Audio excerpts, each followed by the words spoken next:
വയനാട്ടിലെ ജനകീയ തെരച്ചിലിനിടെ ഉള്ളിലയ്ക്കുന്ന കാഴ്ചകളാണ്. മുണ്ടക്കൈയിലെത്തിയ മന്ത്രി AK ശശീന്ദ്രൻ ഉരുൾപൊട്ടലിൽ നിന്നും തലനാരിഴയ്ക്ക് രക്ഷപ്പെട്ട ഇസഹാക്കുമായി സംസാരിക്കുന്നതിനിടെ പൊട്ടിക്കരഞ്ഞു.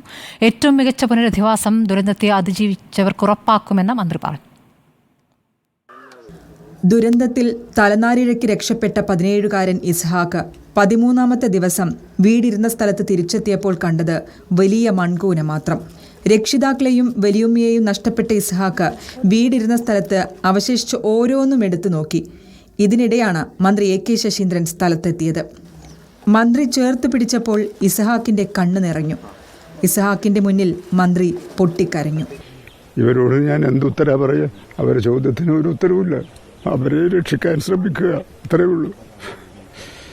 ഞാനിപ്പോൾ അവരെ പറ്റി ആലോചിക്കാം. നമുക്കൊക്കെ ഇത്ര പ്രയാസം ഉണ്ടെങ്കിൽ അവരെ പ്രയാസം എന്തായിരിക്കും നമ്മൾ ആലോചിക്കുന്നത്. അതുകൊണ്ട് എനിക്കെല്ലാവരോടും പ്രവർത്തിക്കാനുള്ളത് അവർക്ക് വേണ്ടി പ്രാർത്ഥിക്കുക, അവർക്ക് വേണ്ടി പ്രവർത്തിക്കുക, അവരെ രക്ഷിക്കാൻ സഹായിക്കാൻ എല്ലാ കാര്യങ്ങളും ചെയ്യുക. അവരെ നമുക്ക് രക്ഷപ്പെടുത്തണം, ആത്മവിശ്വാസത്തിലേക്ക് തിരികെ കൊണ്ടുവരണം, സാധാരണ ജീവിതം നയിക്കാനുള്ള സാഹചര്യം അവർക്ക് ഉണ്ടാക്കി കൊടുക്കണം.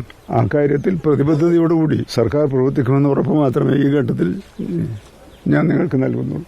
തനിച്ചായി പോയ ഇസ്ഹാക്കിന്റെ കണ്ണിൽ നിസ്സഹായത മാത്രം. എന്നാ വരുന്നിപ്പോ കോഴിക്കോട് അവിടുത്തെ നാട്ടുകാരൊക്കെ പാടെ നരിക്കുനിയിൽ അറിയണേ അവിടെ ഒരു വീട് ശരിയാക്കി തന്നിട്ട് അവിടെ ഇപ്പാൻ്റെ ഏട്ടനും ഇവിടെ ഈ വീട്ടിലെ ഏട്ടനും നമ്മളൊക്കെ പാടെ അവിടെ അല്ലേ.